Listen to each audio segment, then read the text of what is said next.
பெஞ்சல் புயல் வலுவிழந்தாலும் வட மாவட்டங்களுக்கு ஒரு பெருமழையை கொடுத்துவிட்டு நகர்ந்திருக்கிறது. இந்நிலையில் கிருஷ்ணகிரி மற்றும் தருமபுரி மாவட்டத்தின் பல்வேறு பகுதிகளும் நேற்று இரவு முதல் பெய்த கனமழையின் காரணமாக வெள்ளத்தால் பாதிக்கப்பட்டிருக்கின்றன.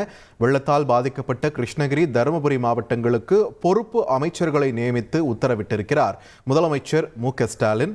கிருஷ்ணகிரி மாவட்டத்திற்கு அமைச்சர் முத்துசாமியையும், தருமபுரி மாவட்டத்திற்கு சேலம் ஆர் ராஜேந்திரன் அமைச்சர் அவர்களையும் நியமித்திருக்கிறார் முதலமைச்சர்.